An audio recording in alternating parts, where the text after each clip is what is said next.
Today we saw the divergence form for the SPY on the 30-minute chart, but it is important to understand the context that we have options expiration and we have not seen any pathway down, and the fact that we are not above 20, so those 30-minute divergences can be tricky, and that's where you're going to want to follow price action. That's something we're going to do in this video as we give you some updated daily expected moves and talk about tomorrow for the potential for OPEX. Okay, we will be talking about that. I got to kind of do this video in one shot, so I'm only going to go through the SPY and the Qs. My wife's having a hard time, so I want to make sure to go help her out tonight to give her a nice break.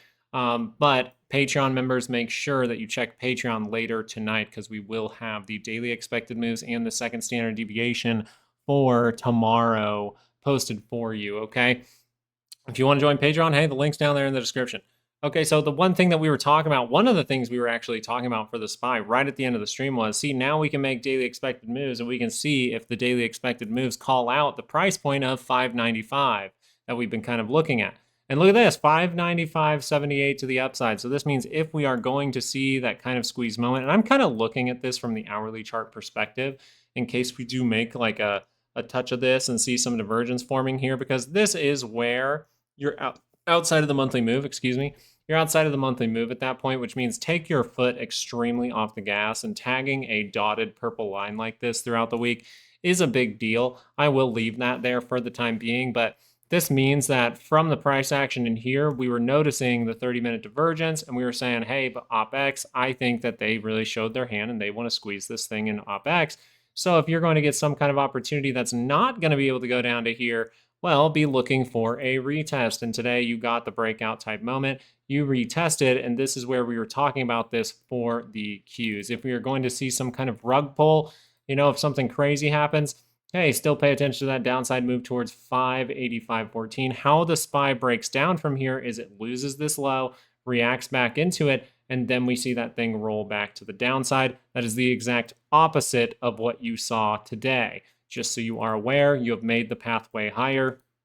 30-minute divergences are great in the right scenarios, and this is not the right environment to really be putting a bunch of money behind a 30-minute divergence. Now, we will talk about the possibility for, hey, it might be kind of troublesome, might be kind of risky to hold longs over the weekend, but this can explode, and we're going to have a big video about these type of macro things that could happen because of the whole tariff thing or the deal that's potentially coming on Monday.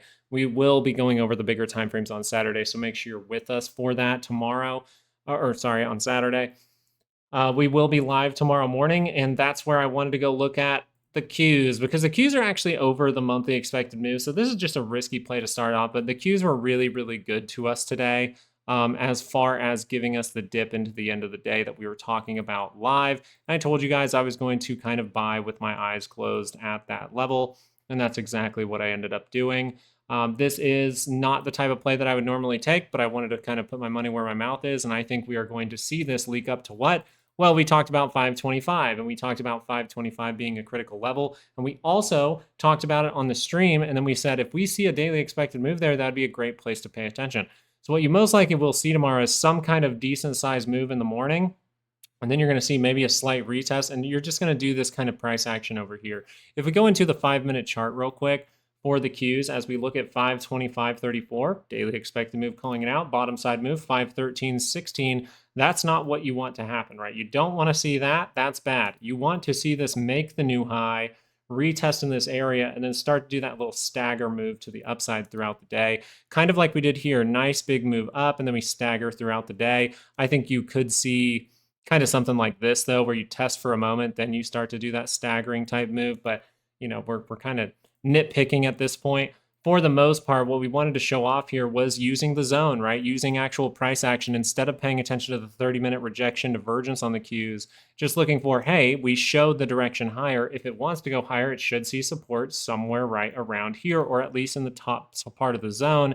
It can go to the bottom of the zone, right? It can go there, but it starts to get a little riskier.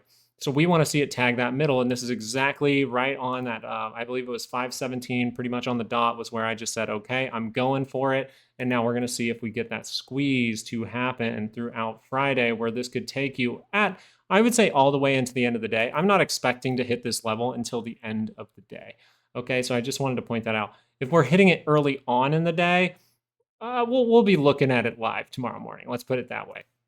So this is very good stuff. This means that it's going to continue. Now, after this little move, we talked about the fact that we can pull back further. We will talk about that more going into next week. Once we see what kind of deal comes out, we will go into more so how deep you actually could go if we got a daily pullback from here. Okay, so we will be looking into this further. Don't do something that's going to ruin your weekend. Right now, it looks like we are going to squeeze up into OPEX for the Qs to something like 525. And if we actually see that come to fruition, it would still say that holding stocks over this weekend could be pretty damn risky. So I have to hop off right away. I wish that I could do more for you guys today, but I wanted to make sure to get you guys daily expected move. Patreon members, we will get you those daily expected moves over on Patreon in just a little bit. But thank you guys so much for being a part of this community. I wanted to make sure to at least get this info to you so you can make a plan for tomorrow. And I hope you guys appreciate that. I'm going to go take care of wifey now and hang out with a screaming child for a little while. Have a good night, guys. Peace out.